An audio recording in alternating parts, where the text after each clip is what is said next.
sacrifices, play this game. I done prayed that my life would never be the same. I done prayed that I will make it bring glory to my name. Oh no, let's just go ahead. All right. Continue. So me and Finance were talking off air about NIL for a start. And I was talking about how the Nick Saban, Jimbo Fisher beef and all that, Nick Saban saying everybody that he signed got, stupid, ridiculous money to come play at Texas A&M, which, probably several of them did. Like the kid, Tennessee's already got a kid committed next year, play quarterback. And the rumor is he's going to sign an $8 million NIL deal. Dude hasn't even thrown a pass yet in college. $8 million. Well, he's a 5-star. He's like the number 2, 3 quarterback in the whole country. Hadn't even thrown a pass yet, bro. But anyways, and the best thing I ever heard was on the radio. They were like, the reason Nick Saban is going crazy because NCAA used to be a communistic type venture, right? Like they were the dictator. They controlled all the means, all the money, all that shit. Now NCAA don't have power anymore, bro. Yeah. Now it's turned into a capitalist type thing. Now it's coming to the highest bidder. Like, let's be real. 10 years ago, was a 5-star quarterback going to UT? Oh, Hell no. Hell no. But guess what? He is now because he's getting an $8 million NIL deal. And it's just, and basically, in my opinion, it was Nick Saban telling his boosters, like, come on, we got to point at the cash. Like, it is what it is. We got to start paying these kids millions of dollars, which I don't know where the cutoff is. I don't know how I feel like with $8 million. There's some dudes in the NFL don't even make $8 million a year, right? Yeah. So a lot of them don't. At the same time, I'm all about getting your money. And NCAA's always been amateur. Like it's always been like it's becoming professional. It's minor league. It's always been a minor league to these, professional teams in any sport. It's a minor league, is what it is. It's always been amateur pro amateur. It always has.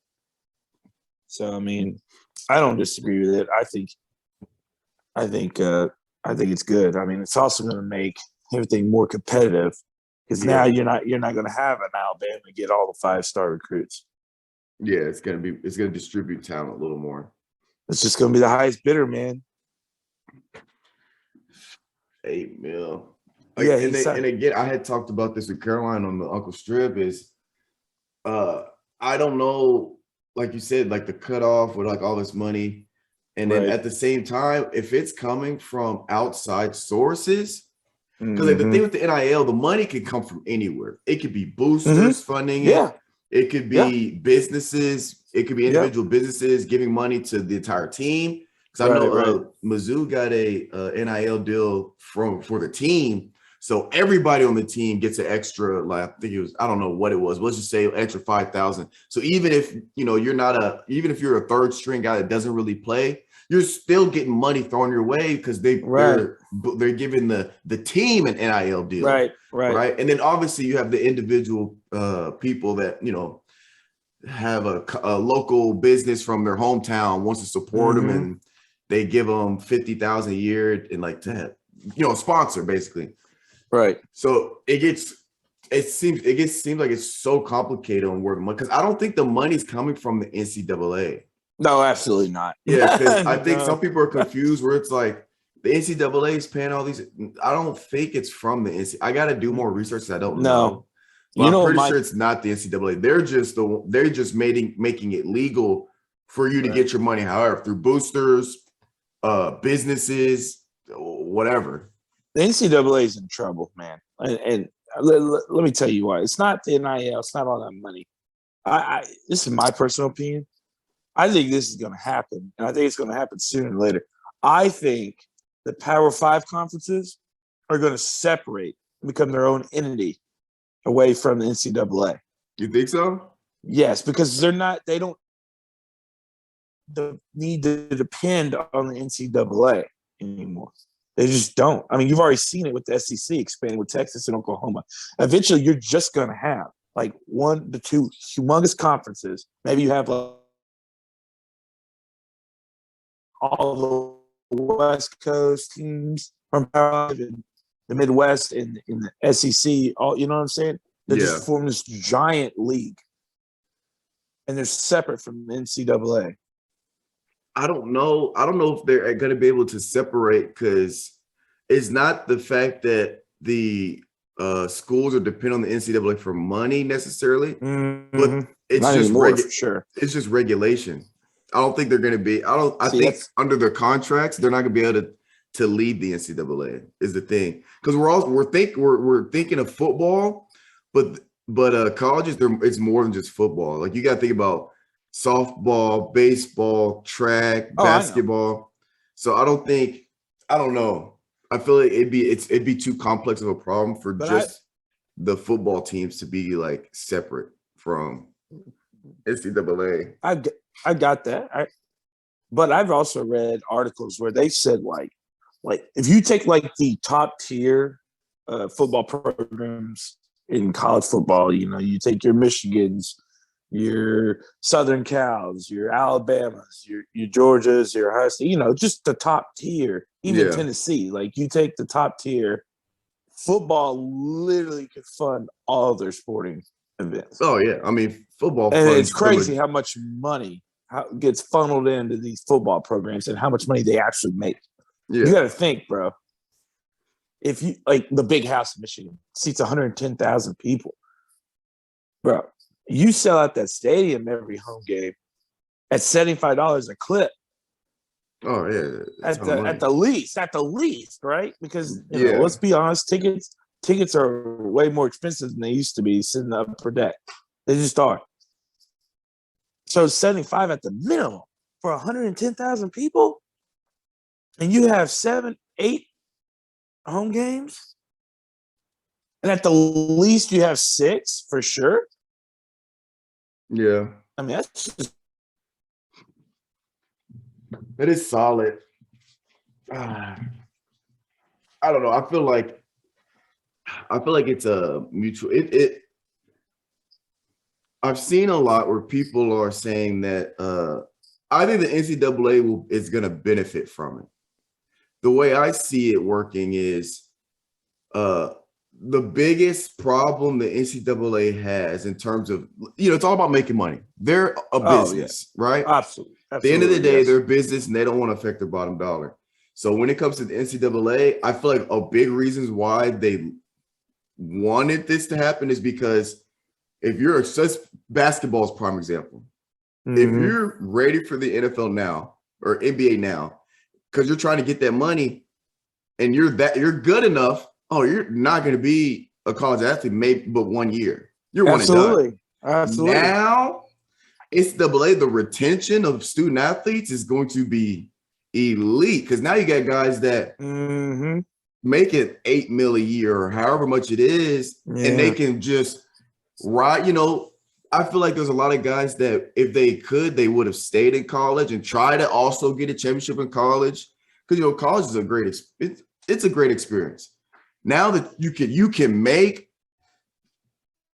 pro level type money. If you're making, if I'm making $8 million a year, and I'm a football player or whatever, I'm in no rush to leave. Now, I guess if I was a first round kind of guy, you know, I could make 30. Okay, maybe, but even then, I'm in no rush. I'm making $8 million a year. Prime example, that cat at Kentucky, Oscar Tshiebwe. Okay, he was going to be a first round draft pick in the NBA. I don't know if he was going to be like later or like middle. Right. But he stayed back at Kentucky. I wonder why. He probably got a fat NIL deal. Oh, yeah. He probably looked at he's like, okay, I'll make the same amount of money my rookie year with this. Why don't I just stay another year and improve my draft stock? Right. It's advantages to the school. Absolutely. And also, it's going to be an advantage to these kids because if they're stars, they're doing really good. You know, they're going to bring in a crap ton of money and they're going to get it. Yeah. You know what I'm saying? Like, for example, like you play Missouri, Drew Lock was the star, right? Right. Well, Drew Lock's jersey sales, and Drew Lock was bringing in all the people in the seats. Well, Drew Lock should get a lot of money.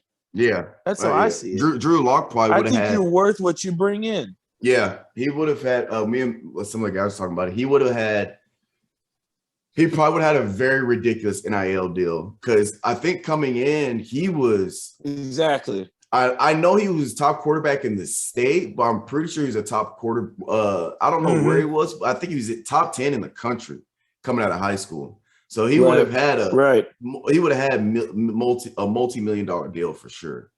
Absolutely. I mean, I follow recruiting. I'm one of those stupid nerds. Like, whatever. I need to grow up. Anyways. Hey, there he is. Okay. You know, this camera BSing me today, dog. Hold on. But like, I saw Mizzou signed a kid, like a 5-star receiver in their class this past year. Mm-hmm. And I'm just thinking to myself, how much money is that kid getting? Yeah, he was like the number one receiver in the whole country. Yeah, and I was thinking to myself, I was like, damn, how much is Mizzou paying him? Like, well, not Mizzou, but like the boosters, right? Yeah, everybody else. Like, he's in the millions for sure. Because I remember when NIL first came out, and like Ohio State, even though he transferred back home to Texas, Ohio State signed the number one quarterback right as NIL came out, right? And this kid, they gave him $1 million NIL deal at Ohio State. I think he only played 2 snaps or 3 snaps all year. He made $1 million off boosters there. That's just and then he transferred. He transferred to Texas. That's just like what's his name? Remember Bryce Young, the quarterback for Bama? Yeah. Before he played a single game. He's $6 million, I think, right? Yeah, something crazy freaking NIL deal. Y'all talking about the Nick Saban and that's what it started. That's what y'all talking about. Yeah. I figured when I joined, you guys said NIL and everything like that. Because Calvin, I was talking about like all that beef they had, and then everybody cheated. Let's get that out the way. Everybody cheated. Everybody cheats. Yeah. Everybody cheated. But now it's legal. It's legal to cheat. But see, the thing was, I told him like Texas A&M had the number one recruiting class, and Alabama was 2. And Nick Saban, of course, he was like, "Oh well, all their players, you paid all those players on that roster." But he was doing all that shit. I was like, Nick, don't act like you ain't doing the same thing. But anyways, he basically, in my opinion, Nick was screaming to his boosters, like, we need to pay these kids more so we can keep our talent, because if we don't, we're going to fall behind, which is true. Because, I was talking about the quarterback that's committed to UT, Tennessee, for next year. They come in, he's a 5-star. The reports were he's going to sign an $8 million NIL deal. You know what I'm saying? That's what I said. I just said, when's the last time UT got a 5-star quarterback? Peyton Manning, maybe? Yeah. Seriously. I mean, we're being honest here. No, five-star quarterbacks don't go to UT anymore. But now the playing field's leveled, and it's going to be the wild, wild west, man. Exactly. How much money you can throw at these kids, and they're going to take it. How do you feel about it? Since obviously you were a former athlete and everything, what's your side story? I got to hear this from your side. I mean, I think it's fantastic. Obviously, I wish that this shit was happy with you earlier. Yeah, I'm not saying I'd have signed millions of dollars, but I was telling Mark earlier that this also helps all the student athletes, because like I know at Mizzou, I still got some people there that work there, and there's boosters. They're now that boosters can fund the entire team. The coaches can go out and get NIL deals for the team. So now, Coach Drinkwitz actually got an NIL deal with the team, like some local businesses, to where everybody on the team gets extra money on top of their cost of attendance. Right. So people are like, just it's only, they think about Bryce Young, who got $1 million before he even played, and yada, yada, yada. And it's like, well, there's behind the scenes stuff where, you got guys that are rookies that are red shirts that are just coming in. They're getting money too. You know what I'm saying? Coaches are going out and trying to get deals for the team, not as well as, the guys are getting this high paid money. So I think it's great.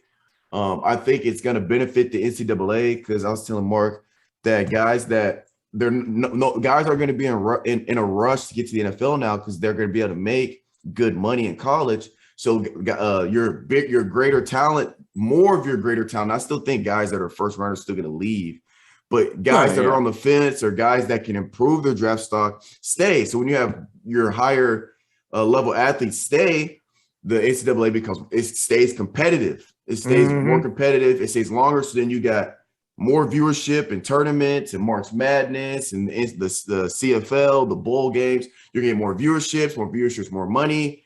And then on top of that, no money. NCAA is going to make more money. NCAA is not paying people. So that's the beauty for the NCAA. It's like, okay, all this money people are getting, that's not from us. But them getting that money is going to generate more money for the NCAA. So, I mean, it's a win-win. The only thing that I talked about with Caroline earlier this week is it's not going to be equal. It's going to be unfair. You can't make it. You can't make it. No, you can't. You can't. Like the Drew Lock thing you just said. Yeah, you can't. It's not fair. It's not fair to Drew Lock. Yeah. Right? If he's bringing in millions upon millions of dollars for the university, right? And he gets a fraction of that, but also his whole team gets a fraction of that. That ain't right. No, I feel like, it's what you're worth. I mean, what you bring in is what you're worth, man. And I get it, because even me, let's go back to 2018 or 2017. Right. I wouldn't even feel right if me and Drew Lock were getting the same amount of money each week. Right. Because he's with the teams that he's the quarterback of the team. And he was good. He had, before Joe Burrow, he had the SEC record for most touchdowns in the season. Yeah. So you're talking about elite quarterback, right? It's not, and I was a special teams guy. What am I doing getting paid the same amount as Drew Lock? And then, and at the same time, I still get money coming in. And obviously getting something extra is better than nothing. You know what I'm saying? So even if I don't know how walk-ons work, but like if you're a scholarship guy, it's your second year, you're a special teams guy, you might get in a rotation, and you're only getting an extra, 3,000 or 4,000 on top of cost 10 is, for me, that's a ton, because we didn't get anything extra outside cost 10. But then you got your star quarterback getting an extra 50,000 a month or whatever. Shit, I'll still take the extra, 4,000 or 5,000. Hell yeah! What you mean? Or if I'm Bryce Young, the quarterback of Alabama, and the NCAA wants to make it even, and I'm getting paid the same amount as the UAB quarterback. Yeah, no, that's my point. Yeah, it's what you're worth, what you bring in, man. Yeah, what you bring in. Like Tim Tebow, think about that. If the NIL existed with Tim Tebow, he probably have the most lucrative NIL he'd have deal. He'd have an NFL contract, like a $25 million a year. Oh yeah. Well, I mean, like you just said, Bryce Young, and then like I said about the kid out of Ohio State who played like 3 snaps and like signed a $1 million NIL deal as soon as NIL dropped. Now he's playing at Texas because he transferred. Yeah, he played. I mean, and the boosters paid him $1 million. He doesn't even play there anymore. Was it from the boosters or was it from external? Absolutely. Okay, he signed with a company, but $1 million. I mean, come on, we know that it ain't all coming from the company. We know that the boosters have a hand. Because now that you said that, it also is a reason why. So, like right now, I got a few friends in recruiting in college. The transfer portal is a madhouse. It's almost like deregulated now because you don't have to graduate to transfer. You don't have to sit out a year, and you can go anywhere that will give you a scholarship. Same conference and all, down the street or whatever. So you got all these people entering the portal, and then people aren't. A lot of these kids aren't educated in the portal because just because you enter the portal doesn't mean you're going to get a scholarship somewhere else. Here's what these kids need to realize. I'm not trying to be an asshole. I'm just telling the truth how it is. Unless you were like a high-rated 4-star or a 5-star, right, coming out of high school, and you're not getting recruited in the transfer portal. Those are the kids that are getting scholarships. Yeah, those kids are going to get the scholarships from other schools because those other schools wanted them to begin with. If you're a 3-star or a 2-star and you go in the transfer portal, I got news for you. You ain't going to a big school. Period. No, you'd have to digress to like a smaller conference for sure. Absolutely, because for one, let's be real, these colleges, even though they're going to hit the transfer portal, they only have a few scholarships they can work with in the transfer portal because they have a signing class. Right. So they're going to go after the elite of the elite in the transfer portal. Yeah, guys that can come immediately, start really immediately. Yes. That were 5 stars in high school. They were high 4 stars. They played. They started at said other university. They're going to get the scholarships. If you are a backup and you were like a 3-star or a 2-star or whatever, you might as well stay where you at, bro. You're not going to Alabama. You're not transferring to Alabama, bro. No. You're not transferring to Southern Cal. You're not transferring to Ohio State. That's just not going to happen. No, and then the right way to do it is to well, there is no right way to do it because everybody's different, but it's free agency. But it's just you become a free agent. You gotta know that there's interest for you out there. Absolutely. Because that's a little shaky too, because see they gotta that's tampering. And prime example, I'm a Vanderbilt fan, obviously. And we had a really good post named Dylan DeSue. Well, he transferred to Texas, but there was no he was a starter. He was averaging like 16 points, 9 boards every game of Vanderbilt. He was a stud. And there was no reason for him to want to transfer outside of he wanted to go back home to Austin, where he was from, because he's from Austin, Texas, or Pflugerville, I should say. And when I first saw it, I was like, okay, that makes sense. Right. But then it starts coming out that Texas probably tampered and was in his ear saying, oh, well, come here, we're going to give you blah, blah, blah, blah, blah. And that's why he did it, right? And he didn't play at all. He averaged like 5 minutes. His numbers went down immensely. He was a bench warmer at Texas, but he got 30 minutes at Vanderbilt every night. You know what I'm saying? He played all the time at Vanderbilt. Coaches will fill your ear with they'll say whatever to get you there. But once you get there, That's why the grass ain't always green on the other side, man. Oh. And it's sad because these are young. I'm not gonna call them kids because we're close in age, kind of, but they're young, man. They we all know how we were when we were 18, 19, 20, 21, right? Yeah. That's a big decision to make. That's why you're just better off just staying where you at, bro. Just stay where you at. Maybe stay like a year or two, and then bro, that first year.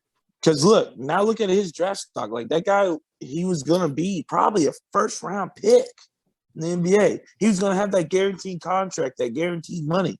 Because when you draft in the second round, that contract ain't guaranteed. No. It's only guaranteed if you're picked 1 through 30 in the NBA. And he was gonna be a first-round pick.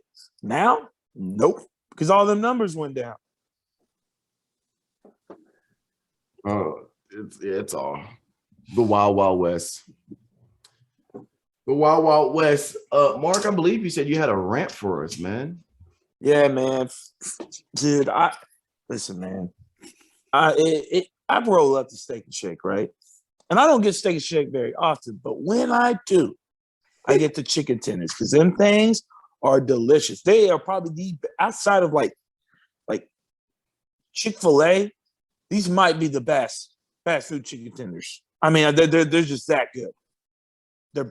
That's all I ever get. And then, of course, I get a shake because their shakes are elite, right? It's in the name. Anyways, I roll up. Girl comes through the little speaker box.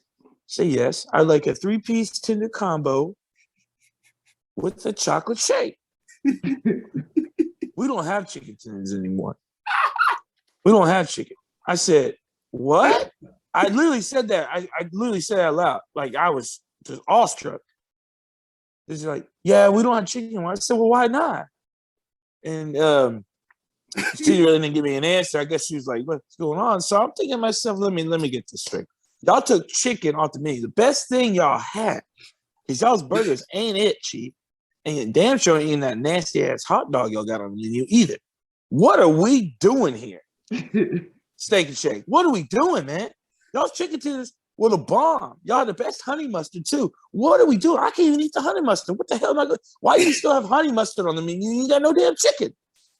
We got buffalo sauce. We got barbecue sauce. We got all these sauces. that's made for chicken to be dipped in, and you got it on your menu still. Like you still have the sauces, you don't have the chicken to dip it in. What's going on here? Hey, that's crazy, Mark. It's kind of like with Marco's. You remember the chicken shortage? For like chicken wings and everything. Yeah. It was like me and Jay. We were at his house. We were watching football. He's like, "Man, you hungry?" I was like, "Yeah." He's like, "What you want?" It's pizza and wings. The go-to. He's on the phone. Yeah, can I get a large pepperoni and about 15 whatever was set to come. The wings come and everything. Mm-hmm. Oh, we're out of stock on wings. What? Yeah. It's weird, man. I don't know. It threw me for a whirl. So now they just got some shitty cheeseburgers on their menu and then a damn hot dog. But Calvin, if you want to dip your fries in barbecue sauce or honey mustard or buffalo sauce, they got that for you. Yeah. What the hell are we talking about here, Calvin? I mean, what the hell? Chicken tenders, man. That's wild. Is it just that location? No, bro. I think it's like period. I think it's like. I'm trying to find something online to see. Well, this Steak and Shake where the one you went by is the only one I know of in this 96, area. Yeah. It's the only one that I know of. So, but like I asked, the girl's like, "Oh yeah, they don't have it anymore. Like they're done serving chicken." I'm like, well, "That's the stupidest thing y'all could have done. Nobody wants that garlic burger with all that fake ass garlic on it. What are we talking about here?" That's wild. I'll never go. I ain't going back till they get the damn chicken back. That's crazy. That's it's like crazy. Where were you going? Were you passing through or? Yeah, I was just stopping to grab a bite to eat, like lunch while I was at work. Right, just quick, like food in and out. You know what I'm saying? I tried to get chicken. I thought you came from. I thought you just like, man, I just dying for some Steak and Shake. I'm like, that's from where you live. That's a trip. Yeah. No, I was out in the area working and shit. So I just was like, stop, because I tried to stop at Chick-fil-A, which blew. Let me tell you another thing. Do people that live in Franklin work, bro? Because I couldn't believe Friday at 10 o'clock. I'm thinking like, Calvin, okay, I'm going to sneak in right before the lunch crowd comes in because, 10 to 10:15, that's that sweet spot of nobody being at Chick-fil-A. Where'd you go? Which Chick-fil-A did you go to? That's Berry Farms. And it's never crowded at like 10 o'clock, 10:15. Bro, I roll up. It's like a damn zoo in there. I said, this ain't Cool Springs. Get the hell out of here. Do you people not work? Like, I mean, I'm working. I work construction, so I'm working right now, going and checking my houses and stuff. But what are we doing right here? I mean, I was like, I'll never do that again. It was 10. And everybody getting breakfast. I'm like, do y'all not work? Like, what the hell? Bro, I know. You know what's crazy about that? You know the one in Cool Springs? Oh, it's right next to Hattie B? Bro. Whenever they open, I think it's like 6:30. 6:30 to like close. Yeah. Bro, they said, I don't know if it's true or not, but I heard someone say that that's like the most busy, like that one, and then the one over in Murfreesboro by Stones River are the two busiest Chick-fil-A's in the whole United States. Like just constantly. It wouldn't shock me if that was true. Yeah, me either. Because every time I pass it, it don't matter if it's a Monday, a Tuesday, a Wednesday. The only time it ain't no cars is on a Sunday when it's closed. Monday through Saturday, that bitch is packed to the brim, bro. Hey, Mark, think about this. You know what kills me about it too, Calvin? What? I'll let you go. Then I'll say that piece, bro. Just think about it. Chick-fil-A just opened up the hours just from right after church from church ending hours all the way up to maybe 5. Hey man, it'll be a stampede in that. Yeah, bro. Because the pastor be preaching on, go get your God's chicken. Let's go. But you know what kills me about that, bro? There are so many Chick-fil-A's in the Franklin Cold Springs area, right? So you got the one on Berry Farms. Now you got the one on 96. You got one on 96. Got one Cool Springs. You got one on Columbia Avenue, right? Down there on the south side of town. And you got one in the freaking mall. I mean, they're all right there. Why does that one get so much foot traffic? I mean, I just don't understand it. I mean, there's 5 or 6 Chick-fil-A's in that town. We ain't even talking about like Spring Hill area. Like, Yeah, like, there's one crazy. there. It's crazy, man. And that's another thing that grinds my gears, bro. Going in the mall and walking through the food court, and the Chick-fil-A line is wrapped around the damn mall, and everything else is just you walk right up. Man, I'm like, man, this is some good food right here, y'all eating. Exactly. That little Chinese place is fire. The little Japanese steakhouse place is fire. I know what you're talking about. They got fire teriyaki. I know you're talking about. That shit's delicious, Calvin. What bro. else? Man? You know we got. They got Dos Bros in there, the little Mexican spot. That shit's good. Bro, they took out Wingstop. They did take out Wingstop. That was sad. That was some good shit, bro. It was some very, very good shit. I stopped. It just blows my mind. I'm like, y'all literally can get this shit down the street. Why are y'all like this shit around Chick-fil-A in the mall? Y'all can't get anywhere else but literally the fucking mall. And y'all can go down the street and get Chick-fil-A. You assholes are lined around the fucking building trying to get Chick-fil-A at the mall. You can go home and make the Chick-fil-A recipe, man. Yeah, no, stop. Yes, you can. Stop. Yes, you can. Hey, you can't replicate it like that, but I mean, it's hey, bro. You can get the recipe. You're not gonna make it to taste the exact same as it from Chick-fil-A. Hey, yeah, you can maybe make it taste better. Exactly. No. Stop. Sam's Club, cuz you go to you get a Sam's Club membership. They sell the actual brand that Chick-fil-A uses. Like the nuggets and the sandwich and everything. You put that little bitch in the air fryer. Ooh, I don't care. You're not gonna. It's not the same process. Might be the same breading. It's not the same process, bro. It's sweet, bro. It's sweet like their chicken. It's the same shit. You go to Kroger, get your little sauce, you know. No, get a little pod. You're not making Chick-fil-A chicken with Kroger items. You're not. I didn't say that. I said you go to Sam's Club, you get a membership. You're not. You get the actual packet of what they use at the restaurant. You throw it's the still. the I don't care. You're not making it to the same level of Chick-fil-A. You're not. Damn near close. Damn near close is not the same. You ain't tasting the difference. I'm telling you. I taste the difference. Damn, I can taste the difference. That's right. It's not gonna taste better at all. Yeah. If it was that easy, shit, Chick-fil-A be out of business. What are we talking about? If it was that easy to make a better chicken. Not everybody has a Sam's Club membership. Shit, that's besides the point. Everybody got a Sam's If it was Club that easy, everybody would non-existent. Everybody would get one if it was that easy. Shit, and start selling their own chicken that's better than Chick-fil-A. Chick-fil-A one of the few restaurants that move the most chicken in the world. Yeah, I'm just saying. Hopefully they do. And they should. That's all they chicken. got. What if they said one day they like, fuck it, we're just gonna start selling burgers like IHOP, just one day? Shit, that's what whatchamacallit? IHOP did. That's what I'm saying. What if they just said one day they just like, we're gonna send everybody for a spin here. No chicken today. Taco Bell, they sell wings now. Yeah, that shit's gross. I love Taco Bell though. Like Taco Bell, one of my favorite fast food joints. Oh, I do not like Taco Bell. I love Taco Bell, bro. I'm pissed. They need to bring back them rolled chicken tacos, man. Them shits were fire. But the spicy rolled chicken tacos, they're like taquitos, but like fucking huge, like that big. You get like, you know, the nacho cheese to dip them in, or that spicy ranch. That spicy ranch, son. When that gordita crunch, elite. Okay, Mark. Okay. Elite.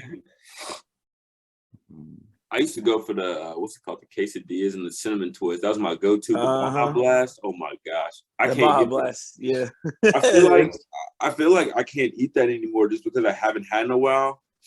I feel like if I eat it, bro, it's gonna be someone's gonna be tore up, bro. You know, it's like certain foods, like don't eat for a certain amount of time. Like, you know, if you eat it, it's gonna tear you up. I feel like it's that type of thing. McDonald's is that for me, bro. I don't know why, but like, I don't know, like the recent years, bro. If I eat anything McDonald's, it don't matter if it's breakfast, lunch, but my stomach, I can't do it. So I just don't eat like McDonald's at all, really, anymore. Like I just couldn't. I'm just. All right, can y'all guess the top five highest selling chicken restaurants in the U.S.? Number 1, Chick-fil-A. Okay. Zaxby's. Yes. That's Popeyes. 2. 3. KFC. 4. You already said Zaxby's, right? Yeah. Raising Cane's. There you go. Oh, shit. All right. I That's know my it. chicken dog. Come on now. Raising Cane's is 5th. Zaxby's is 4th. Popeyes 3rd. KFC 2nd. Yeah. Chick-fil-A is the number 1. I wouldn't even think of Raising Cane's. Oh, shit. Hey, bro, Hang on. they starting to come to the Nashville area. Cookville getting the first one. I had that joint in Kansas. That shit's good, Calvin. You ever had Raising Cane's? I had it. Every time I had it was when I went to Knoxville. That's the only time I had it. I forgot they had it out there too. But they're about to start coming to the Nashville area, so who knows, man? You might get one in Franklin, you might get one in Spring Hill. Who knows? Their chicken Man, sucks. they need to. We getting a Whataburger in Spring Hill. Yeah, Finest. I'm telling you, Mark, that's not gonna. Hey, It's not that it's bad. It's not gonna be as good as you think. Because here's my problem. What happens if it is good as you think, though? No. I'm telling you, it's not. Here's my problem. He does not, bro. He only sees one side. He never. No, says, no. I don't just. that it could be No, good. Calvin. You know? This No, could be ass. Calvin. I here's just want Mitchell to try it on the No, pod but no, live. Mark. That's the problem. I don't want him to try it. Because here's the thing. No, here's the thing. If his first experience is a Whataburger outside of Texas and he doesn't like it, he's gonna assume Whataburger sucks. And I've been telling people, if it's not from Texas, it's not as good. It's not the same level. So if you're gonna try Whataburger, I need it to your first experience to be a Whataburger in Texas. I just Is have a all I'm hard saying. time understanding that logic because it's not like they cook the shit different or not Mark, the same I'm just spice telling you, that's or just how it seasonings. is. Mark, I've had plenty of Whataburger outside. Just of like Texas. you said with Chick-fil-A.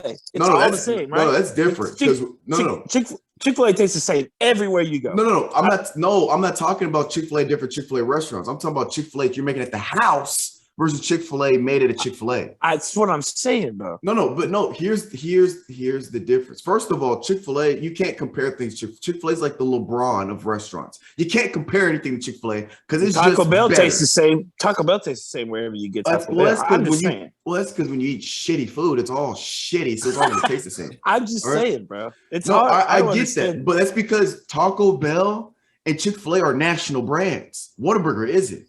Whataburger, besides a few restaurants, they're primarily a Texas. Bro. What? Chick-fil-A's not everywhere. No, it's a national brand. Whataburger isn't. Literally, Whataburger is Texas. Now I think there's like one in Bama. There's only a handful outside of Texas. There's one in Birmingham for sure. Right. There's only a handful outside Texas, but it's a Texas. I've had that one. It's a Texas only restaurant. You know what I'm saying? It's like state specific. Yeah. Obviously, besides the handful that are outside of Texas, but it's family owned and operated. It's from Texas. It's in Texas. They're very picky about going outside. But all I'm saying is it's not the same. I don't know why. It's the same food. That's what I'm saying. Anytime I've had, but I'm saying anytime, it's not the same quality. I don't know what it is. When you get outside the state of Texas, I think the customer service drops. I don't know what it is, but every Whataburger I've had outside of Texas has been absolute trash. I'm like, oh, this is terrible. I didn't mind the one in Birmingham. I had that, but I had that a long time ago. Every single one I've had, I'm like, oh, this isn't it at all. But don't shit on my parade. I'm excited, Finance. I mean, I hope it turns out good, but just know, however good that is, it's its full potential. We just need it to taste better than In-N-Out Burger, so you and Mitchell can go at it. No, it's just the problem is, but no, here's my problem though. If he eats it, let's say he tries it, and it's not good, he's gonna assume that one Whataburger is gonna count for all the Texas. You see what I'm saying? That's the problem. Talking about Mitchell. I know he will. Yes, I agree. He needs to fly out He needs to fly out to San Antonio so I can take him down the street to this Whataburger right here because this Whataburger, it's fantastic. That's the Whataburger I go to almost every Sunday. This is my shit. But we'll see. And everybody in Tennessee, most of them is gonna be their first experience of Whataburger. They eat this shit's gonna slap. It's just gonna slap Finis. I hope it does. But from my experience and the data that I've accumulated, it might not. But here's also the other thing. You won't know because you won't have anything else to compare it to. Because my first time having Whataburger was in Texas. That was my first experience, and all I ever eat, obviously, is Texas Whataburgers. So when I got outside of Texas and had Whataburger, I knew what Texas quality Whataburger is, and I had it. But if this is all you know, because this is all you're eating is Tennessee Whataburger, you've never had this. So, I mean, it's just going to be it's gonna be different. Hey, I'm just going to say this. Whataburger used to be in Tennessee back in the day, way back in the day. And what happened to it? It left. It went out of business. But and that's why they're super picky about where they put their Whataburgers. Well, there's a difference between Nashville in 2022 and in 1962. No, obviously. I understand that. That's why I assume that's why they're trying to get back in that market. Oh, it's absolutely why they're trying to get back in the market. I'm just absolutely saying, still the population growth. Yeah, I mean they know what they're doing. I mean, shit, bro. Like, I don't know if you've ever been to Buc-ee's down in Georgia, like the gas station. Oh my god, bro! They're building 2 out in East Tennessee, right? They're building a normal one, and then they're building the largest in the fucking world out in Sevierville. This thing is like, I forgot. I need to look up the article and send it to y'all. But it's in Texas, Finis. It's a Texas only thing until recently. Buc-ee's is only in Texas, and now they're starting to slowly venture out outside of Texas. The biggest current Buc-ee's is actually not that far from here. It's like it's fucking huge. I've been there. It's on the way to it's on the way to Houston. It's about to be passed up by the one in Sevierville because this motherfucker might be the whole size of the town. Like, this thing is gonna be ridiculously. I don't know. I feel like they're not gonna build the biggest one outside of Texas. They are, bro. It's gonna be in Sevierville. They've already said it. I forgot what the square footage of it was, but it's ridiculous how big this gas station is about to be. I think, like you say, like Buc-ee's has like 100 pumps, like, right, like 100 usually. Like, I think. I mean, not all of them. Okay, well, I think that's like the average, right, or close to it, right? Something like that. Yeah, it's close to 100. I think this one's gonna have like 200. There's no need for that big of a gas station out there. I think it's like, I don't know. They need some attraction, man. It's Sevierville, man. I don't know. For them. Yeah, bro, we're going to the mountains. And it's 70. I think it's either like 75,000 square feet or 100,000 square feet. It's massive. They're about to take over Walmart. It sounds like exactly what it's gonna be, bro. Look it up. Sevierville Buc-ee's. The biggest Buc-ee's. This is the one on the way to Texas or to Houston. It's the one in New Braunfels. It's 66,000 square feet. Yeah, I think this one's gonna be 75,000 square feet. If you look it up, Sevierville Buc-ee's. I swear to God. How you spell that? Sevierville. Oh, it's like that kind of. Yeah. Okay. That's like right by Gatlinburg. Damn near is Gatlinburg. Let's see this opening date. Dude, this is ridiculous. Did you look it up, Calvin? It's literally in the middle. Did you look it up? Yeah. Yeah, like it's. So you get off the interstate, you just see a fat ass just fat ass gas station. Yeah. 120 pumps, EV charging station, a car wash. Yeah, there it is. Nearly the length of a football field. Why? I don't. Massive. It says it's gonna cover 74,000 square feet. Yeah. Of a 200-acre development. I want to know how big the actual shit is, though. Dude, that's massive. That is 200 acres. I told you, bro. And then they got one in Crossville that they're almost done building right now, but that's going to be like a standard size Buc-ee's, like a normal size, like. So. I feel like we could build something, a little more useful than a amusement park level gas station. That's the country out there, bro. It's all sightseeing now. Come on. You got Dollywood out there. You got the mountains. That's the Gatlinburg area, pretty much. Who we got tonight? Who do you got? Yeah, that's what I want to know. Miami. What the fuck are we talking about? This? All right. Find it out. Just making sure. What game is this? 6? 7, man. This 7? is 7. It is tied 3-3. Oh man. At Miami.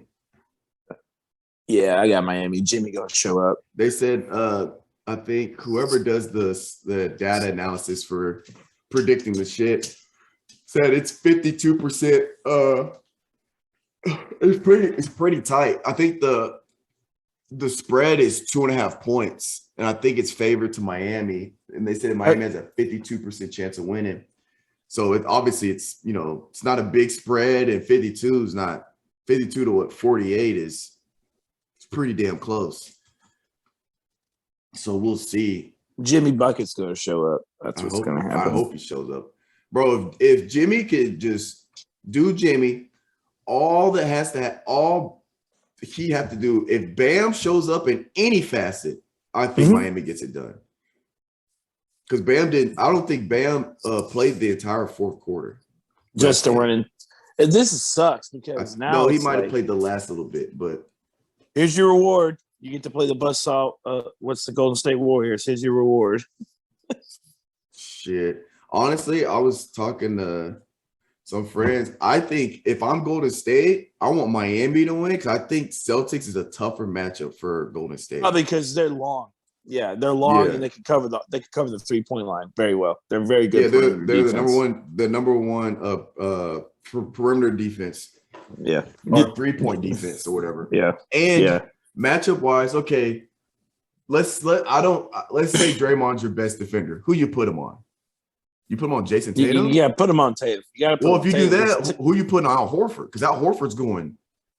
Who's guarding Al Horford? I feel like you got to put Wiggins on Tatum. Who you putting on Jay? Who you putting on Brown? That it's a mismatch. This is exactly my point. It's a miss. I mean, it's exactly my point. I mean, I guess you put what? You put Clay on Jaylen Brown. I mean, I don't know what else you would choose. Again, it becomes a problem. And then when you get Robert Williams in there. Who you putting on him? Hey, it's Lob City. Derek White's starting to come alive too a little bit. Yeah, Derek White. And then you still got to, even though Marcus Smart's known for defense, he'll drop 25 on you if you don't guard him. Yeah. He's shooting from the three pretty well this year. And he had plenty of games where he's dropped 25, 27, 30. So you still got to have somebody on him. What are you doing? Right. It's tough. Tough matchup. I mean, dude, that Celtics team is just some dogs. Like one, I think Miami would be a better matchup. Whoever wins, okay, this is how it's going to go because it's going like this the whole series. Whatever star shows up, their team's going to win. We've seen it all series. When Tatum shows up, the Celtics win. When Jimmy shows up, the Heat win, and it's always blowouts. Yeah. So that's really probably what's going to happen again today. Who is going to show up? The thing about it, bro, they're going to throw everything at Jimmy. Because that's their go-to guy right now. Oh, same thing with Jason Tatum, for sure. If shit breaks down for the Heat, you know the ball's going to. They're like, okay, get the ball to Jimmy. But where you got the Celtics, it's like, oh, who going to get the ball? Is it going to be Smart? Is it going to be Jalen? Is it going to be Tatum? Like it could be multiple. It could be any of them, but ultimately they always end up giving the ball to Tatum. Yeah, but I'm saying though, like, but yeah, Calvin's saying, okay, let's say you shut down Tatum, or you're starting to double. Tatum, yeah, they got more options. Yeah, because that's why I think for Miami, that's why Hero. If Hero wasn't hurt, that last game they got blown out. I don't still maybe lose, but not by that margin. Yeah, I think this last game would have been a blowout. But this is the thing though that I would say. They're going to throw everything at Jimmy Butler, but you know how he racks that. It's like it doesn't. That's why they need. He'll figure a way out. That's why they need Bam to show up. They need Bam to show up. I had all the respect in the world for Jimmy Butler because I'm a Lakers fan, and in the bubble, the Lakers won a championship over the Heat. But literally, like Calvin said, I watched the Lakers double and triple team that man all series, and he still got his. And every game. He was playing every minute. Yes. He played the entire. Yes. What was he like? Bro. 48 minutes that one game. Did he go to overtime? Yeah. The game 5 they won. Yes, and he played every damn minute. He's a dog. Minute. He's a dog. And he's a dog. It just is what it is. That's why he's top 5. Jimmy buckets. But and then going back to what I was saying about matchup. So, but again, I always think about Miami Warrior matchup, because if we're being honest, let's say you put Jimmy on, huh? Bam would go crazy in the paint in that series. So let's say, and then I'm talking about Miami defense standpoint. So let's say you put Bam Adebayo on Draymond, okay? Then you put you could put between Clay, let's say you put honestly, I would start Victor Oladipo and I put Victor on Steph. All right, because I think Vic's their best defensive guard they have. So you put Jimmy on Clay, or you put Jimmy on Wiggins, and then you put PJ on Clay, or like matchup wise, you're pretty much straight if you're Miami. Yeah. You could put Jimmy on anybody, you could put Victor Oladipo on anybody, you could put PJ Tucker on anybody. Right. I don't know. It's so hard to beat the Warriors right now, bro. I mean, they made the Mavericks look like dog shit. Like, I mean, just obliterated them. They're just like, we'll let you get one, but we're gonna take it home next game. Yeah, that's exactly what they did.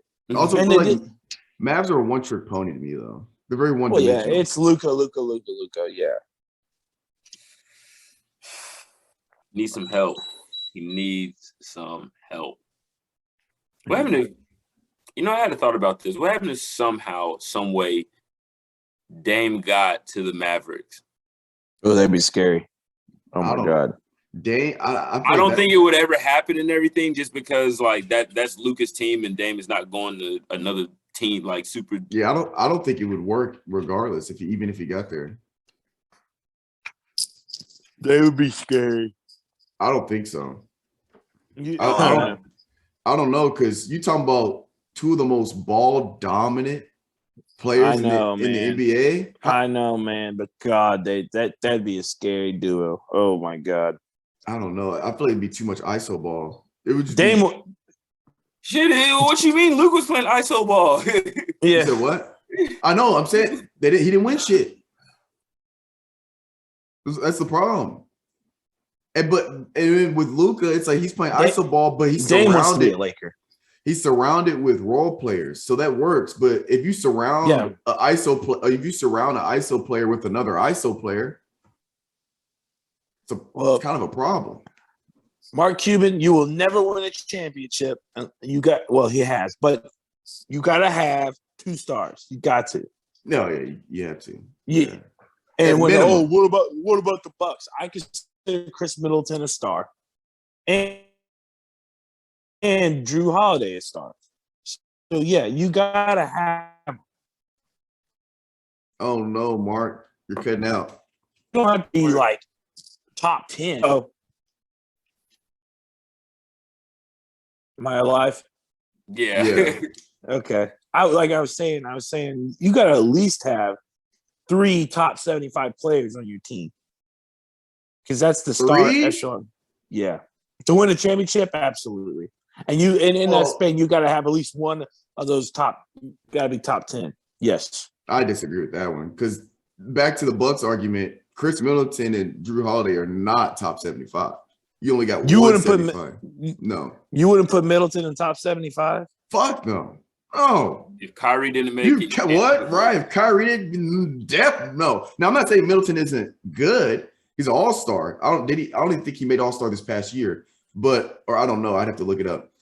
Definitely not top 75. I don't think he's close to 75.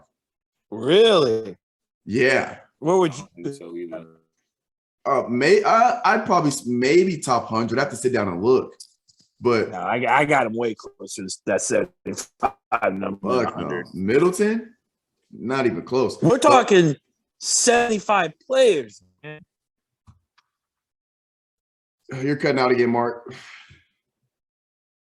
Oh, great. I'm the Mitchell of this episode, huh? You in the basement? Yeah, bro, I actually am. Well, there you go. But you wouldn't even go top 80 or top 85? You go top 100? Bro, he's been in the league. He's been in the league for 9 seasons. He's been an all-star 3 times. And that's a top 85 player. Ooh, no, it's not. 3-time all-star is not a single all-NBA defense or offense. His career field goal, his career stat 17 points, 4.9 rebounds, 3.8 assists. He's not 75. And we're talking about guys like Kyrie getting snubbed out. Kyrie's not a top 75. Kyrie's a top 15, top 20 at the minimum. But he didn't make the top 75 list. That's because he didn't play. One season means because he didn't play one season because of COVID, you snub him out of the top 75 all time? That makes no sense. Because even if he retired before the season, he'd be top 75. Fine. It was all political talk with him around. Was Everybody it? had yes. No. Well, here's the problem why he got snubbed.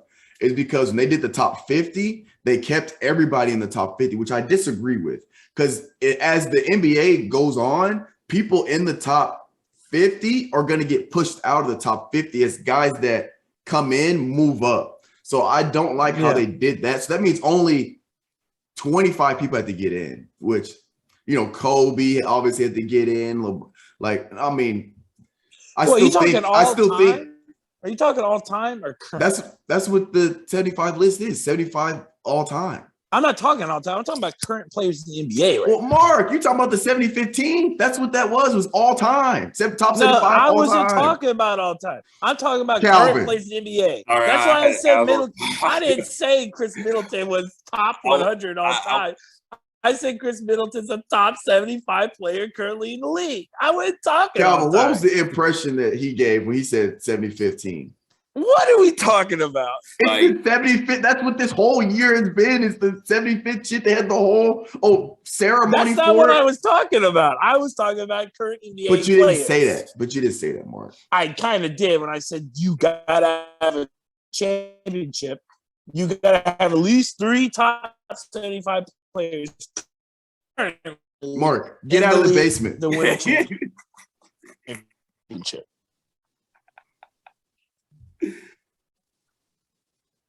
I don't know. He said, "Get out of the I can't.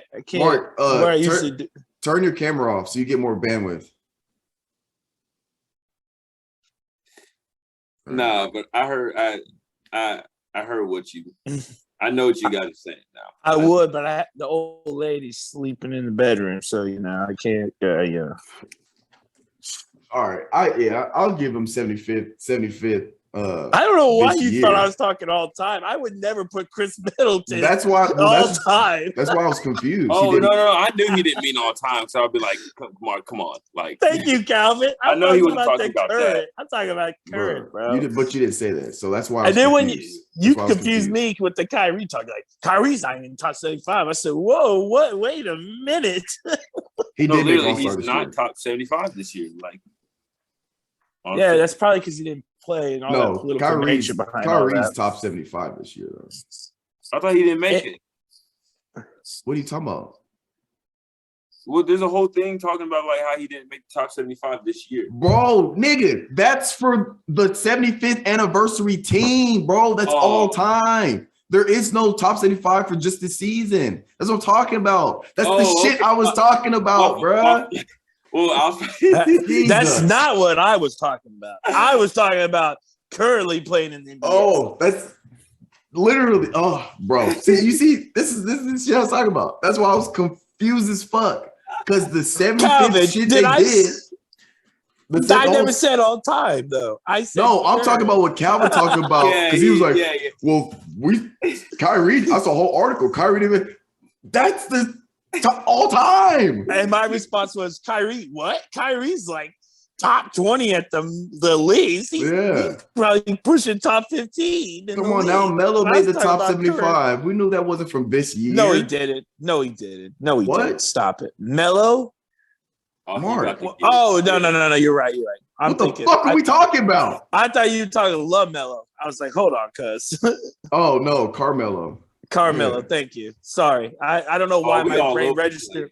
I don't know why my brain registered LaMelo when you said Melo first. Bro, come on now. Yes, Carmelo is but a again, top 75 player all time. We got sidetracked. Back to the original argument. I don't agree that you need at least three people that are the top.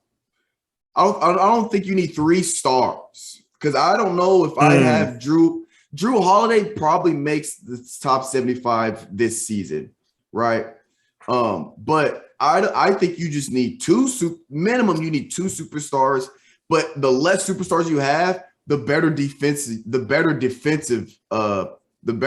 a team you got to be. So with the Bucks, I think they only have 2 superstars, Chris Middleton, Giannis, but their defense is so good it makes up for not having that third player. But like if you look at the Knicks, they're the opposite. They got Harden or no. They got they had Harden, Kyrie, KD. Well, you got those 3 superstars. You mean the Nets, not Knicks.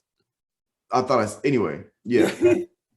But you get those 3 superstars. Yeah, they're obviously not this year, but I'm talking about the previous. They were good, and that's the type of stuff you have to have. But when you have that level of superstar, defense suffers. Or like the less superstars you have, I think you still win one, but you got to be better on defense, like the Bucks. I don't think they're superstar wise. They're not on the level as the Knicks, but their defense is so good. In my point of view, is you need to have at least one. You got to have one guy that's top 30, top. Okay, whatever. Damn top 20, top 25 in the league. Right. You got to have one. And then you get one or another, like 2 more stars, not superstars, but stars, right? Because there's a difference between a superstar and a star, right? There is. Right. The reason those 3 Jagaloons didn't work because they're 3 superstars. Them days are over. You can't win with 3. You can't win with these super teams, like Mitchell said. He's right. You just don't anymore because it's all ego based. I mean, you can't. I don't know why we thought James Harden, Kyrie, and KD were going to work ever.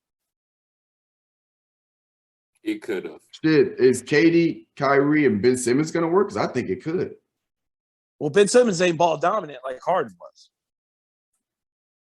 So, yeah, because Ben Simmons' best feature is what you've already said.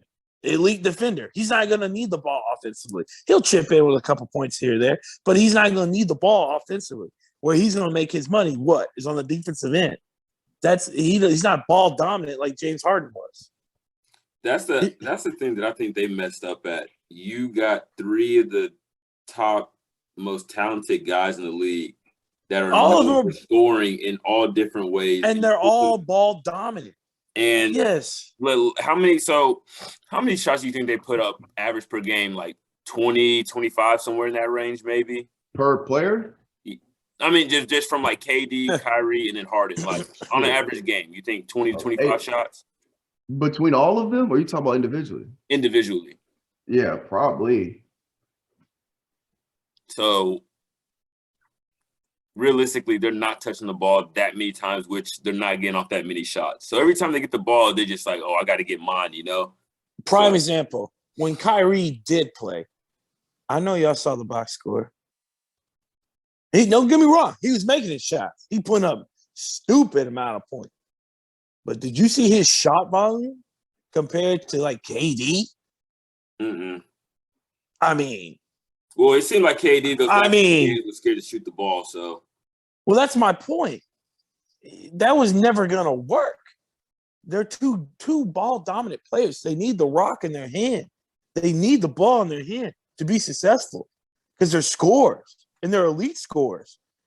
Some of the best scorers we've seen in the league, right? Mm-hmm. They're top scorers in the league. They got to have the rock. They got to have the ball to do their thing. That's why Kyrie and KD were never going to work. And then when they added James Harden, I said, this is going to fail miserably because James Harden's got a high shot volume. He needs the ball. I think he's not going. James Harden's not going to the free throw line as much as he was. They put that rule change in, so You know, I think the only way 3 superstars could be successful is 2 things got to happen. One of them can influence or impact the game without the ball. And I believe at least 2 out of the 3 have to be great two-way players. Like, I believe with the Clippers, you have Kawhi, you have Paul George, 2 of the best two-way defenders. If they were to get one more superstar, and I think with those 2, it could be any type of superstar. It could be a ball dominant. It could be a passer. They need a ball dominant player. But I'm saying I think with those 2, because like Kawhi doesn't have, he's not a ball dominant guy. Even though Paul George takes on that role a lot because he can be ball dominant. He doesn't have to be ball dominant. PG 13%. You know the thing about it, and both of them can act as a point guard too. So your lineup, with that lineup, they can be bigger because you got Kawhi bringing it down the ball. You got Paul George. I mean, shit, man. Like, you can have either one of them exchange that point guard and bring the ball up, and you got potentially another dangerous ass defender on the court too as well. Now that's fine, making Paul the ball dominant person in the regular season, but we know what happens when he plays in the playoffs. He plays fantastic. What are we talking about? He had 1 year in the bubble where he didn't play well. Outside of that, he's been absolutely fantastic. He choked a lot when he was in Indiana, bro. He did. What? He was terrible. That was young. That was early in his career. You got to bro. Mark, that's why he got the nickname PG 13%. No. He got the nickname, and then he got the nickname what? Playoff P, because this dude was a monster in the playoffs. Let's not take a couple bad runs in the playoffs and account that for his whole career. Playoff Pete, because did you not watch the playoffs this past year or the year before Paul George? Dude's a monster. The team wasn't very good and Kawhi was hurt. But here's my thing. Back to what I was saying. With those 2 type of players, because I think you can grab any other superstar, any type of play style, throw him in the Clippers, and it will work because of the type of game Kawhi and Paul George play. I think that, with that specific setup or system is the only way 3 superstars. Hold on, Finest. 3 superstars. I'm about to go at you on this one. Go ahead. All right, you wanted to go at Devin Booker, right? For not performing in a big game, right? Okay. Hey, no, but Paul George. No. Paul George. I watched him last year. That's where you messed up. No. But you messed up. Him. Okay. Because I'm not going at him for not performing in the playoffs. I'm going at him because I don't think he's as good as people say he is overall. Not playoffs. I'm talking about overall. But what happened in the playoffs in Game 7? You went at him because he sucked. And he did suck. Paul George, I've watched him last year. And was it Game 6, Game 7 versus the Suns? He was terrible. It's terrible. What was his numbers? He is not good in clutch games. He's just not. He doesn't finish games. He does not finish series. I've yet to see him win this. Have you ever said, "Oh, they won the series because of Paul George"? Yes. Or he hit the game-winning shot. He's clutch. Oh, he dropped 40 in a Game 7. No. I have said that they've won because go of Paul back George. to that stats when they lost to the Suns. I remember it because I was in downtown Nashville watching it at a bar. Wait, what year is this? The last year, not this past year, but the last year when the Bucks and Suns played in the finals. He was bad. First of all, you said Booker went bad. He was 3 for 14, all right, and he was 0 for 4 from 3. He had 11. No, I points. didn't say he was not bad. I said right. He was bad. He was awful. You said this is the Clippers versus Suns? Yes. And again, are we basing this off of one game? Yeah. That's my problem. That's the problem I have with all of this is not everybody's perfect. Even LeBron, the greatest basketball player ever walked this earth, has had bad series. Right? It's actually more game. I don't think he's not a clutch player, and he's not a winning player in those situations. And I disagree because I think you're taking a couple of series where he could pull it off. And again, it's team sport. Okay. But he couldn't pull it off by himself. Doesn't make him terrible in the playoffs because you don't get a nickname like Playoff P by being terrible in the playoffs. Is all I'm saying. You don't get a playoff nickname without being a fucking stone cold killer in the playoffs. Clippers versus Suns. This is 2021, right? Or 2020? Yes. Yeah, it'd be 2021, right? Yes. 2021 playoffs. It was the final game. So is it a game 6 or game 7? I don't remember how long that series went. Jesus. I don't know which one's like the order of this shit. I guess it's June 28th. I guess the season probably got pushed back, right? Because of the COVID stuff. Oh, yeah, this is it. Right here, I think. The box score. He had 41 points. In the final game? Yes. He played 41 minutes. They lost. Or no, this is – oh, my God, this isn't it. No, conference finals, game 5. This game 5. Wait. Game 5. So they closed him out in 5 games. Game 5. No, Phoenix led. Oh, Phoenix wins 4-2. Here's the last game. Yeah. Phoenix won. He still 21 points. Is that trash? What did he shoot? Shit, it didn't say. Hang on.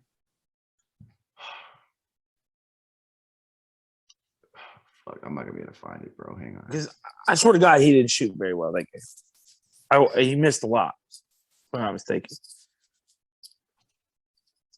Okay, here we go. Damn, it doesn't have player stats. It just has team stats. The team shot 41%. Damn, it won't show me the individual player stats. He had 21 points, 9 rebounds, 2 assists. I can't find the individual stats on it. But Marcus Morris had 26.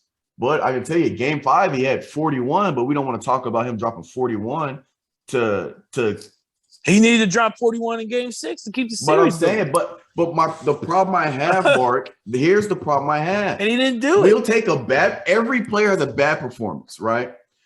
Devin Booker, yes. No, everybody does. Devin Booker, Michael Jordan, LeBron James, Steph Curry. Everybody has bad games or bad series, even in elimination, whatever have you. My problem is we take they have more than one, right? We take those bad moments and we extrapolate them to their entire career. Oh, Paul George, and we extrapolate to the entire Paul George can't win games. Let's calm down. Now, has he won a championship? No, but just because you don't win a championship doesn't mean you can't win games, because you got to get your team to the playoffs. You got to win in playoffs. As I see here, they beat the Phoenix Suns 116-102 in game 5. Paul George had 41 points, 13 rebounds, 6 assists, but we're going to erase that from our memory and only talk about the 21-point game that he had the next game. So they were down 3-0, and he had to have that game. Now, No, they weren't. They were 3-2. They lost 4-2. They were down 3-1. Sorry. Yes, correct. Okay. Well, he's got to. You got to maintain that. Are we going to negate LeBron does that? Are we going to negate that game though, Mark? Because now we're not going to sit up here and act like Paul George isn't a top tier player. Okay. We're not going to do that. So he didn't follow it up. That's what I'm saying. LeBron follow it up, bro. You can't. He dropped 41 in the elimination game, and then 21 when his team needed him the most. Again, so you want to be perfect? 40. So he's got to be absolutely perfect every game. Has LeBron not done that? Has LeBron not just done that multiple times? Has Kobe never done that? He's also had terrible series, and he's also in terrible tire series. 2011, and the whole. So yes, he has done that before. What's LeBron's stats in 2016 finals when they're down 3-1? I just want to know. Jesus, what were on. they? What were their points? What? Exactly. But again, Mark. But wait, Mark, here's the problem. You can't compare Paul George to the greatest basketball player to ever walk this earth. Yeah, you can't do that. The only person you can do Paul that George with, will never get a ring. And I'm not saying he will. I'm just not going to sit here and let you say that Paul George isn't an elite basketball player. I never said he was bad, Finis. I just said we're not going to sit here and say that he's a shitty player in the playoffs either. We're not going to do that. Well, he's definitely not the best. Nobody is then. What are we talking about? If you're not Michael Jordan, you're not the best in the postseason. Playoffs. That's what it sounds like based off that logic. Because apparently Michael Jordan was 6-0 in the finals, even though it took him years to get out of the first round, but we don't want to talk about that. We're just going to talk about the finals. Because his teams were fucking garbage. My point exactly. It's a team effort. My point exactly. Team effort. If we're shitting on Paul George, how come we can't get on all these other guys that have 8 points as a second option? Huh? Why can't we do that? I'm just saying. He's playing with stars, bro. He's playing with Kawhi. He's playing with your boy. He's playing with Russell. Let's come on. Like he's still playing with Kawhi, and their team next year is looking pretty goddamn scary once they get healthy. So it's not over yet. You know what? The fat lady hasn't sung yet. You know what? That's fine. They can look scared. Guess what's going to happen? They're not going to go to the finals. I'm telling you right now. Okay, and Paul George will still be playoff P. And Paul George will be all right. He will have his game where he breaks out 41, and then when you need him, he's going to get 17 points. I'm just saying. Mark, that's one game. Again, you're talking about giving you 21 points, not 17. Let's not disrespect my man. But we're talking about one series his entire career, and you think that's how he's always been. It's not. Look up how he's played every single postseason. He's playoff P. That makes no sense for you to take this one series from last year and apply that to his decade plus in the NBA. That's mind-blowing to me that you can take this small representation of his career and apply it to all of it. That blows my mind. That makes absolutely no sense. Every stat, every playoff game he's played. Go ahead. Go ahead. I'm telling you right now, he's not clutch. He doesn't win you series. He just doesn't. He does. Okay, he doesn't. He does. So he has never won a series ever. No, but he doesn't win you series. Yes, he does. He's been the number one option of all the teams except for Clippers. Well, you could argue he was number one. Was he number one in OKC? Okay, mine's OKC. That's 2 years out of his career. He's been in the league over 10 years. Again, the problem I have, taking a small portion of his career and applying it to all of it. All right. So this week, I want every single series in the postseason he's ever played. I want you to break all of this shit down, then come to me with it. Say less. Because you're gonna find, oh shit, he can win series. He can win series. He has won series where he has great games. He's won series to push his team further into the playoffs.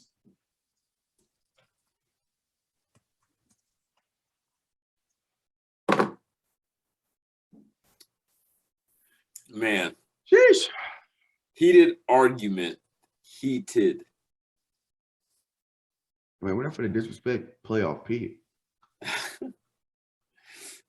was going to say that one playoff in the bubble, that was a god-awful performance, but he did bounce back the next year. Oh, yeah, he had fantastic next year. They said playoff P is back. And here's my thing. They call him that, and what are we talking about? Playoff P, that's what we're talking about. Playoff P. What a nickname for a guy that's never even been to the damn NBA Finals. That's insane. It's because he shows up. What in do you the mean playoffs. so? Your boy Jimmy Buckets, my God, he carried the whole fucking Heat organization in the bubble to the finals. What are we talking about here? All right, that's fine. He carried that whole city on his back. And playoff P got his nickname because he shows up in the playoffs. That's fine. All right, Mark. It is what it is. Over here carrying scrubs to the NBA Finals. And winning 2 games. It's fine. He won 2 games. It's fine. Miami doesn't have to go through the Warriors. They don't have to go through the Grizzlies. They don't have to go through Phoenix. That's fine. That's irrelevant because of how bad that team he was. Bam was just coming to his own. Tyler Hero was a rookie. Come on. I mean, that's fine. Hold on. I want to look up something. Finest. Look up past 10 years. Look up the championships and let's see what conference it came out of. The most. West. The West. West. Well, you talking about that won or went to the finals?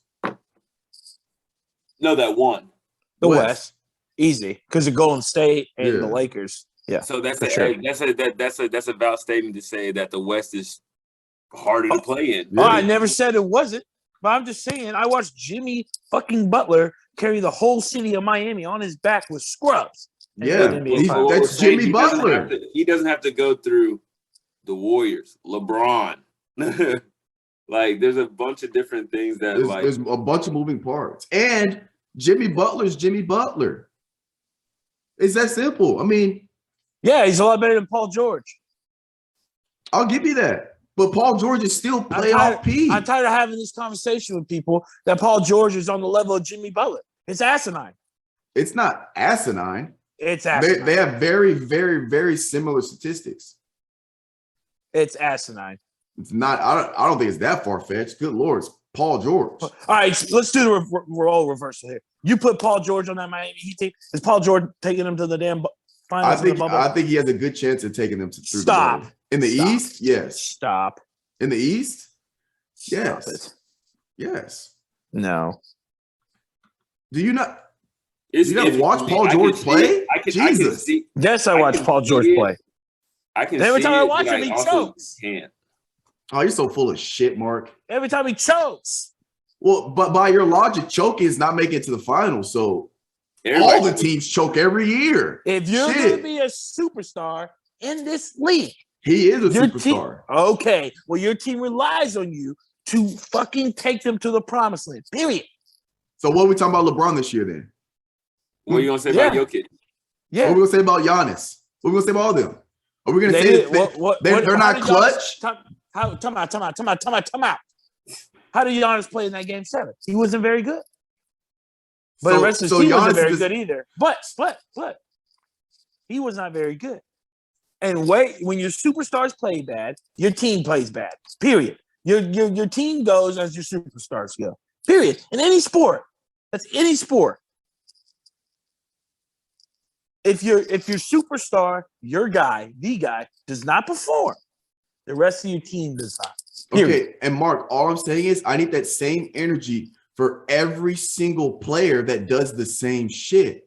All right. So that means I need the same energy you have towards Paul George that you're calling him not clutch and he chokes. I need you to say that about Giannis this year. I need you to say that about LeBron this year. I need you to say that about everybody, about Devin Booker and all of them this year. I need you to say that about KD. I need you to say that about every Jokic, all of them, every single one. Keep that same energy. So let's take this season, let's take this postseason and how they didn't do what they were supposed to do, and let's apply it to their entire career. So LeBron, he's not clutch.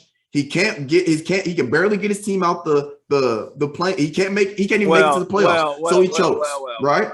Let's be real here. Let's not act like LeBron is the most clutchest player to ever play the game. He is. Look up his clutch shots. He has the highest field goal percentage, points scored, and the most clutch shots in NBA history. Okay, just because he's got that. So you think he's, because of his stat line, you think he's more clutch than Kobe Bryant or Michael Jordan was? Yes. Okay.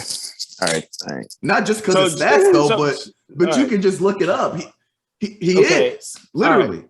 I don't give a shit what that stat line says. No, not even the percentage. He has the most clutch shots in NBA history. Like literally, he's made more clutch buckets than anybody else in the NBA. So it's not even like. Why is that not transferred over to championships then? What do you mean? He has 4. He's missed a lot. But he's also missed a lot of game-winning shots in a championship series. So has a lot of other guys. You can be the Kobe, not MJ. Come on. What are you talking about?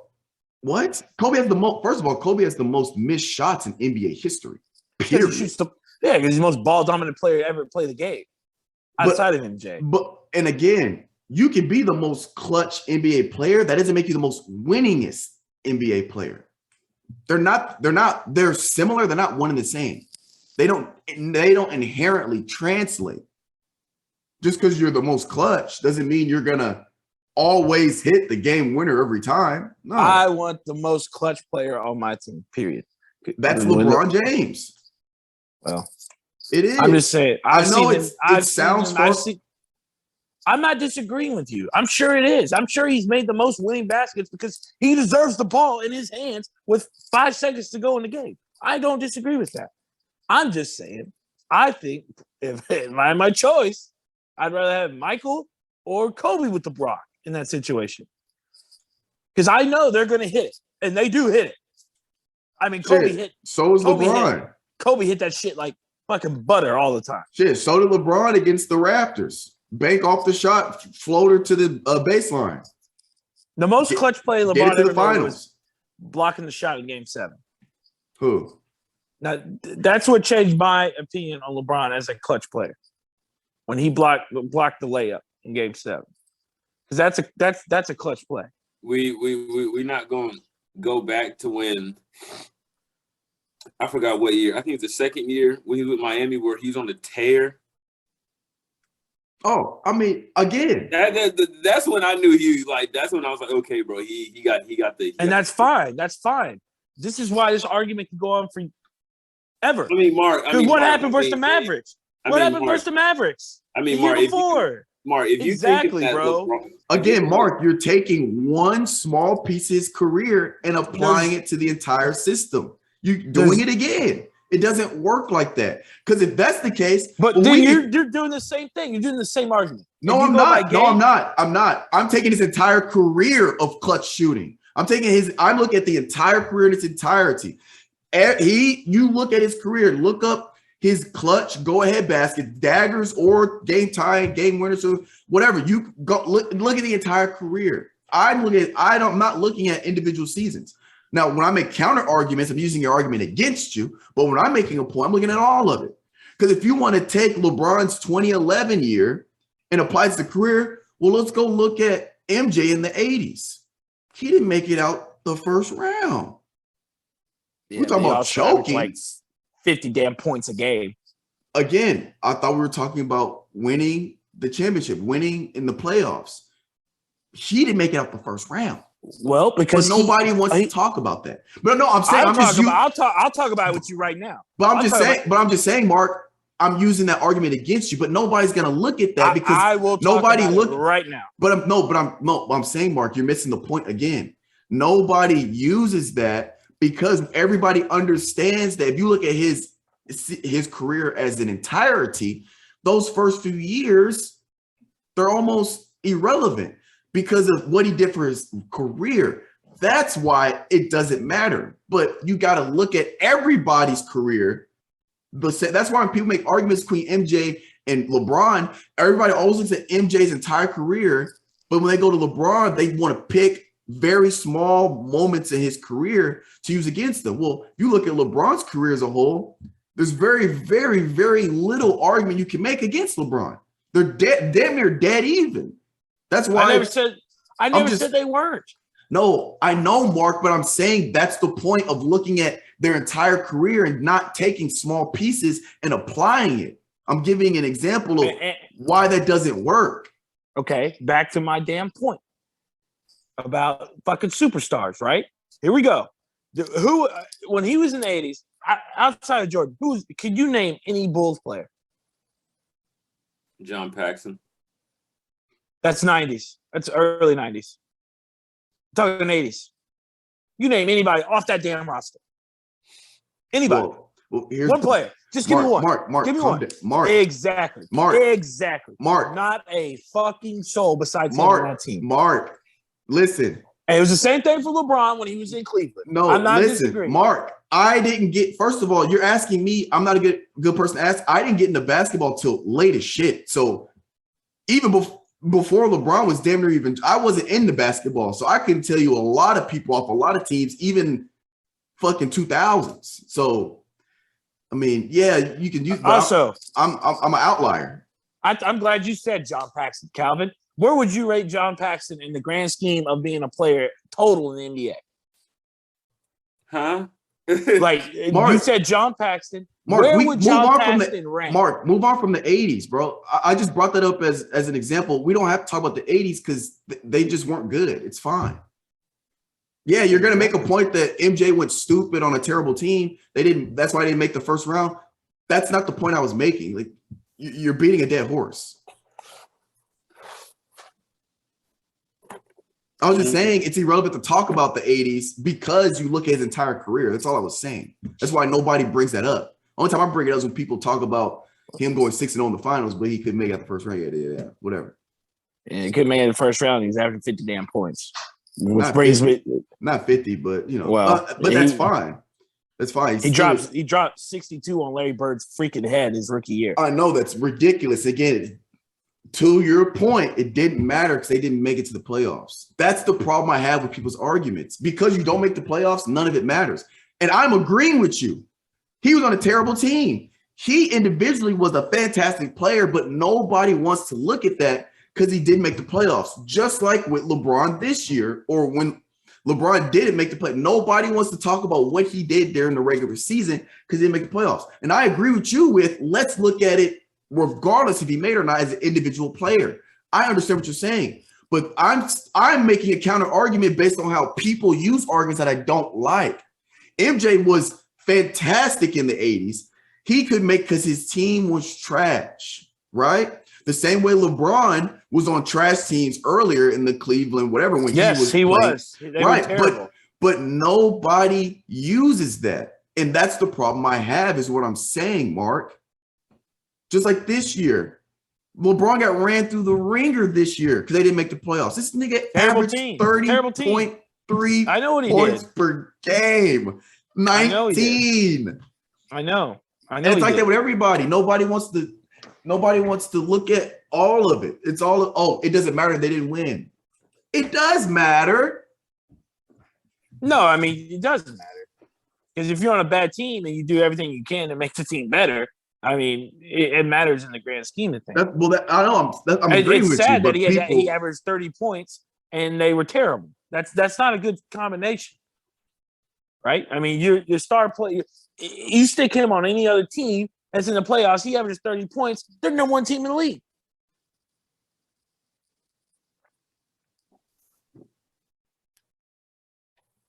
Good. All right, shit. Man, we got into y'all today. Hey, man. You just got to look at the entire career. That's all I'm saying. The entire career. What you mean, Calvin? It's a podcast, man. We got to disagree with each other sometimes. Yeah, man. Yeah, fuck you, Calvin. Fine, still my boy. What you talking Mark, about, Calvin? Mark, I see. No, we finna go in on Calvin. Mark, we finna go in on Calvin. Hey, I'm about to leave this junk. You know what? You know what?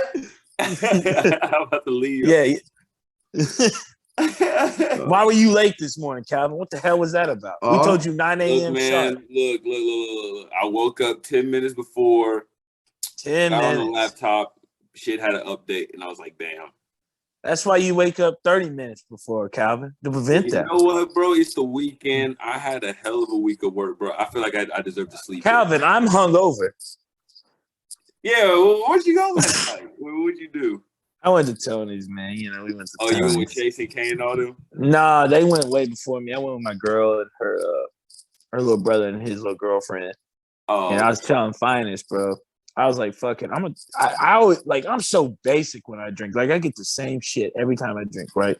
I'll start with a beer, either like a Bud Light or Coors or what. I always start with a beer. And then I always end up about 4 or 5 vodka Red Bulls deep. It happens like clockwork, right? That's what I drink. I was like, I ain't doing that tonight. Let me mix it up a little bit. So I start ordering all these damn mixed drinks off the Tony's menu. Like, and boy, it took about 4 of them. I was like, okay, I got to stop. Yeah. I got to stop. That shit hit me like a fucking brick wall. That's how I felt last weekend. But I was at a wedding. Yeah, I know, Calvin. You going wild, boy. No, I was not going wild. You going wild, boy. You going to be going wild in mine in a few weeks. Sheesh. Everybody here, man. Find us when you next. What? You up next. Yeah, man. You better get married next. Where? I'm trying. It could be in 2 months. Not in any time soon. I'm trying to hear about your love life. Yeah, bro. Who, mine? Yeah, whatever happened to old girl? Non-existent. Oh no, you didn't reschedule? What's going on? Reschedule. Yeah. You had a date last week or something, right? No, man. I have shit. But y'all were supposed to reschedule, man. Mark, I didn't have shit, bro. That's tough. I don't trust women out here. I don't shouldn't trust women at all, really. Mark, you about to get married. You gonna say that? I know, man. You just got you know when you find like the right. No, Mark, I don't know. I'm not in your position. I don't you know. you will, Calvin. Calvin, you seem like you a love guru. You seem like you into love. You ain't be messing around with no hoes. You say what? I know you don't be messing around with no hoes. You a love guru. I don't mess around with no hoe. I stay to meet myself and not. Yeah, Calvin a good fella. He trying to find him. He trying to find him a wife. Stop. No, he's not. How you gonna tell me what I'm trying to find, father? How you gonna answer that question for me? Bro, I tried to Calvin, because remember I tried to tell you about how you can find your future wife anywhere. And you're like, no, bro. I was like, bro, you could be out at a bar, see a chick, talk to her, and you're like, no, bro, that's not how love works. That's true. Calvin, you have to meet somebody for the first time at some point. But bro, that's how that shit works, bro. Bro, you think you're just gonna meet a chick just chilling at the house? She's gonna walk by and come into the house like, hey, what's up? Bro, no. Shit, she might.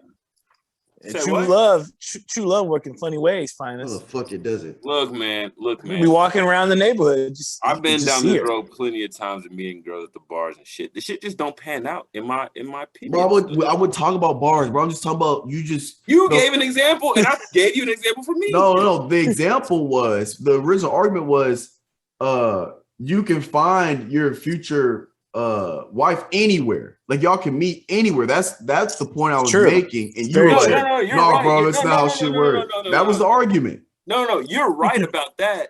That's not what you said, though. You were hell bent on being against what I was saying. You know what? Time changes, Finis. Time changes. Fuck. I was like, bro, what do you mean? He's like, no, when did we have this conversation? This was like a year. This was forever ago. Yeah, exactly. What do you mean? What do you mean exactly? It was forever. It was like a year ago.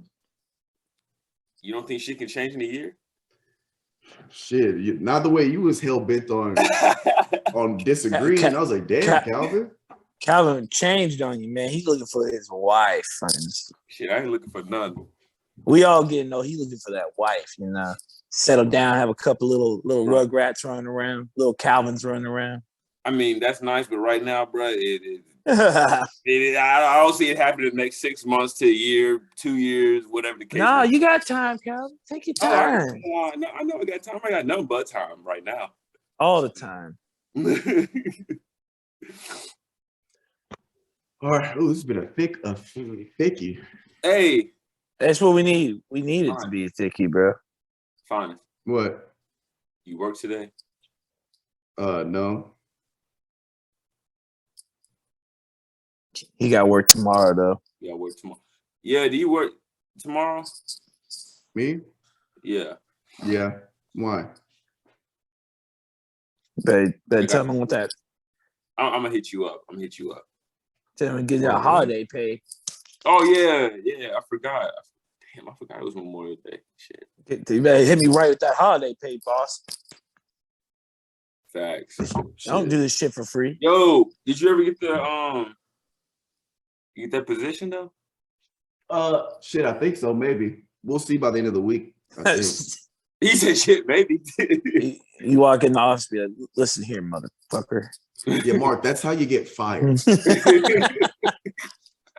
I've been out here busting my ass, and when I go on one trip, everybody shits the bed in the inventory room and throws shit everywhere, and I clean it up. Listen here, motherfucker. Listen here.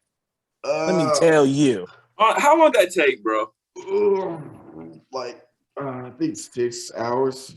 That made me cringe. So a whole shift? Basically, I worked like a 12 hours, maybe 11 or 12 hour shift though.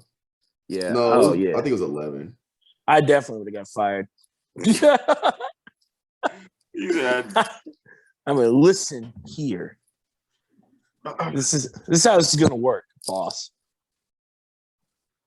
But yeah, man, I got 3 more podcasts today.